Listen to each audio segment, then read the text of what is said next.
All right. Go ahead, Huff.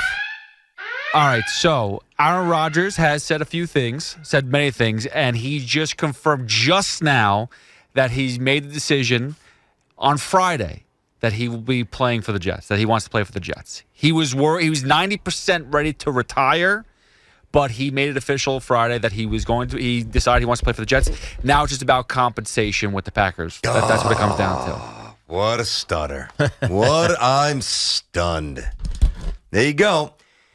I was listening during the commercial, right? And he said that he went into the darkness 90% sure he was going to retire, okay?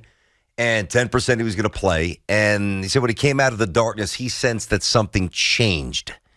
And he's kind of flipping this on the Packers, blaming them. He's throwing his dead at Gutekunst. He is. He's throwing it right at his doorstep. I actually was going to retire a Packer or play for the Packers, and he almost said, I wished that the Packers had said, we're ready to move on, instead of making him kind of figure it out. He figured it out by hearing from other players around the league or other sources around the league that the Packers had interest in moving him.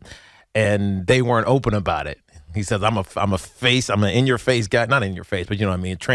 A conversation in your face kind of guy. They never did that. So he's not kind of blaming the Green Bay Packers. He's directly blaming the Green Bay Packers for him wanting to go elsewhere and play for the New York Jets. Yep, there it is. I'll tell you, I'm surprised. But now, again, we've always said that it's done. Like, I had never had doubts that it was going to. I am surprised he was so forward with it.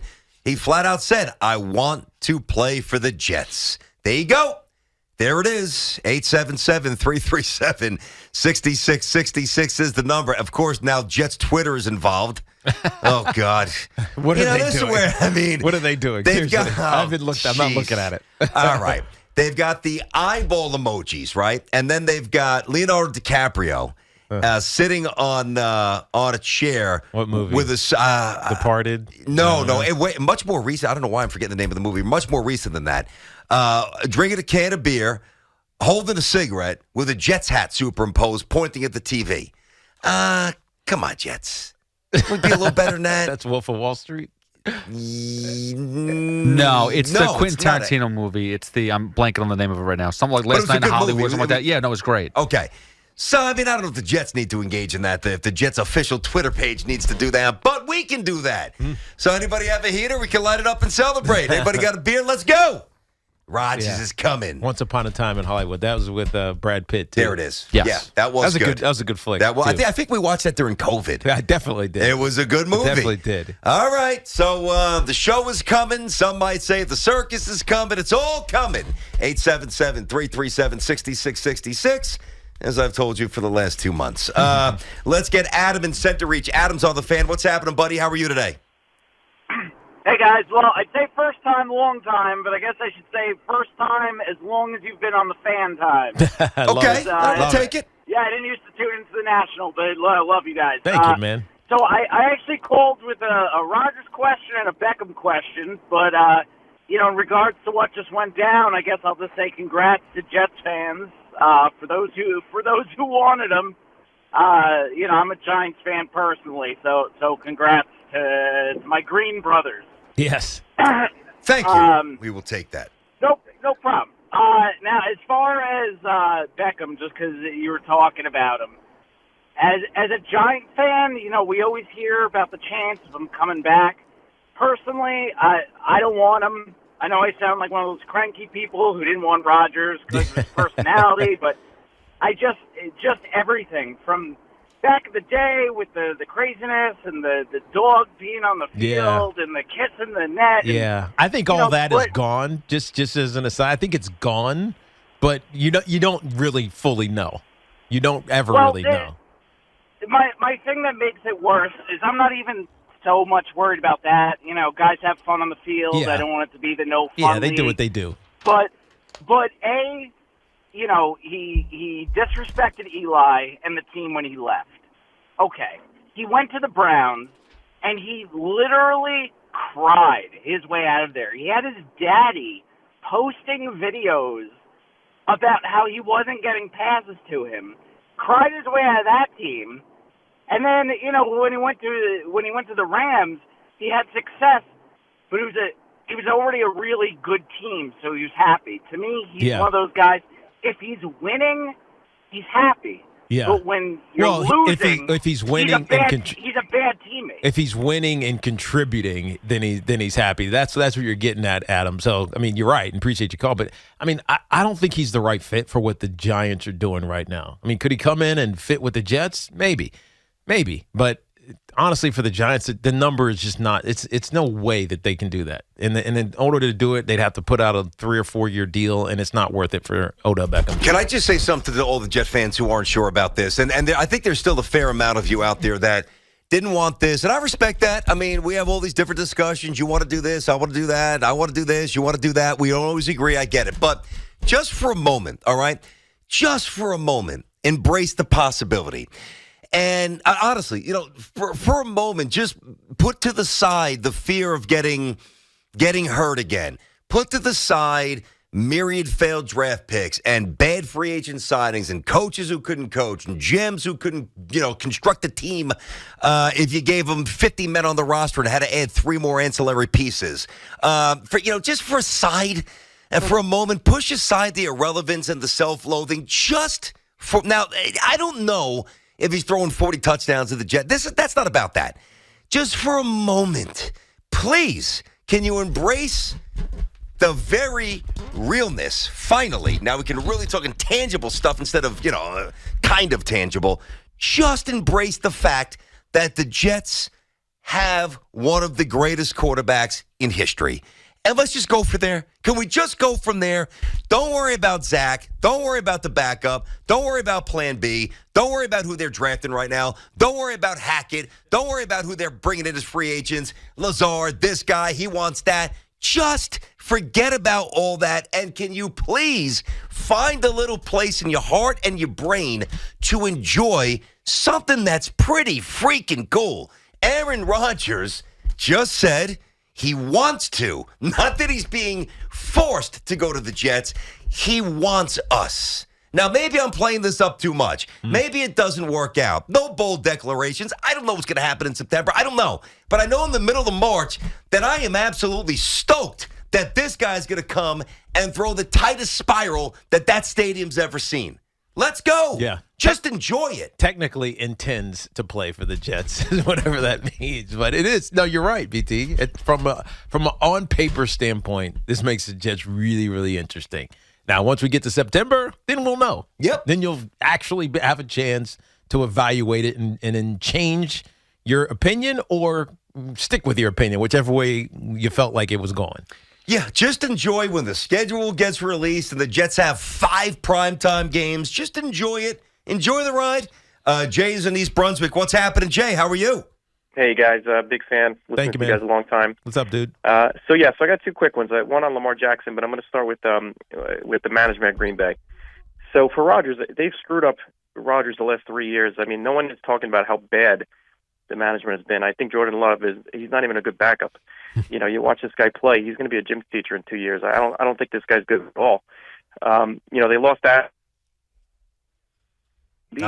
Jay, you dropped out. Jay, you're a little choppy there. Yeah. We got to get a better line. Come on. Yeah, I thought he had something decent to say, too. Yeah, That's a he shame. probably did, but phone's got to work. Dave's in Manhattan. Dave is on the fan. Take it away, Dave. What do you got? What's up, guys? Yo, So- what's happening, Dave? My quick concern about Aaron Rodgers, okay? Mm-hmm. How many quarterbacks in the history of the NFL have been great? Outside of Tom Brady, how many have been great 40 and up? Okay, That's my concern. now here's the answer. Basically 1, but now let me flip this to you. How many quarterbacks over the age of 40 have played by the modern rules where you can't even touch the quarterback? The answer is basically none.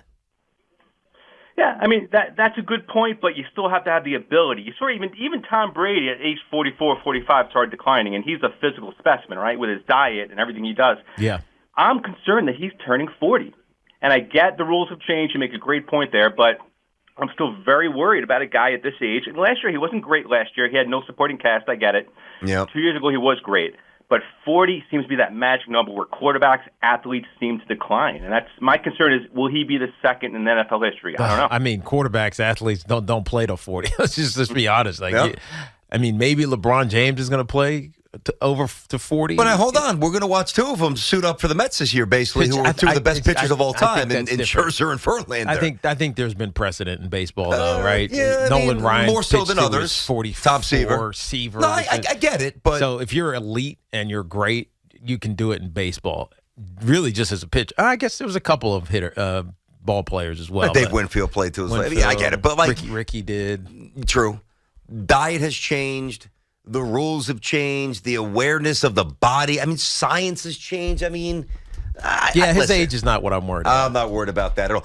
Here's one thing as much as I say enjoyed this, let me at least, be fair.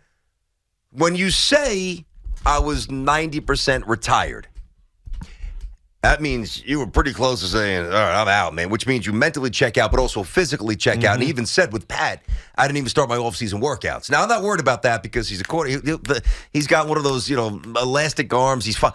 But should they be a little worried about that? No, I wouldn't. March is when you start to figure that out. Yeah, right. And by the way, you can be checked out. I was checked out of my last season, and I knew I was going to have a great season, right? And I told you this story. In Philadelphia, Jeremiah Trotter and Brian Dawkins beat the crap out of me, and I was like, I'm done. I can't do this anymore. And I rushed for 1,600 yards. So it doesn't necessarily – I know it's a cliche. When you start talking about retirement, your retirement, it's coming soon for Aaron Rodgers, but it doesn't mean that this year is going to be, a wash year because he's already thought about retiring. A lot of guys think about retiring for a lot of years, and eventually they do it when the time is right for them, but it doesn't mean that they're done.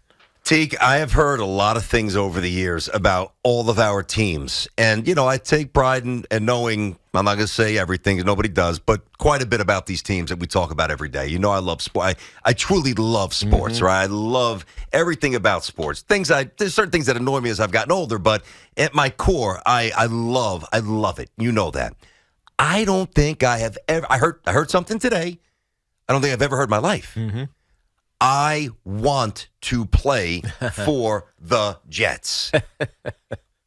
Like that alone, and this I say that because I've consumed the articles, the interviews, the press comp. Like, hey, yeah, I've heard Garrett Cole say I always wanted to be a Yankee. Mm-hmm. I saw A-Rod putting on the stripes. Oh, wow, this is amazing. This feels great. I've heard people say, the New York Giants, I revere their history. This is tremendous. They've never had a free agent Knicks, come in that Frazier, said that. Monroe. Who said that? I guess Revis did when he came back, but that's different. He just didn't say he was taking the money. No, he probably was, but he was stealing money at that point. I'm trying to think of anybody that would even qualify.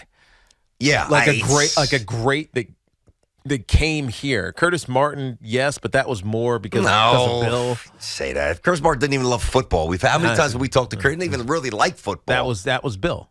Yeah, it was a poison pill. He likes getting paid. Yeah, like everybody does. So just think about that today. And outside of and he turned out to be an old timer, my favorite Jet of all time, like Corbett, an all time Jet, not an all time NFL wide receiver. Mm-hmm. Like Corbett, you grew up in New Jersey. I think Garfield. He's like, oh my, this is like a dream. Like I went to Hofstra. That's different. I'm talking about a superstar, like an icon who got rerouted to the Jets somehow, who said, and it was free agent or or trade, something or that they controlled on some big level. Yeah. I want to play for the Jets. If anybody can find that money quote connected to anybody of significance, I'm not going to say I'm going to pay big money for it because I could be missing something here, but I don't think that I am. So that alone has me pumped. I mean, that alone gets me excited. Come on, James is an Islip. What's going on, James? And just like that, the tables have officially turned. The Jets are the number one team in New York football. Stevie Cohen's under Yankee fans' beds at night. It's a great day in New York. Listen, they might be the number one team in football. Forget about New York. Let's stretch this thing out, man. They got Aaron Rodgers, James.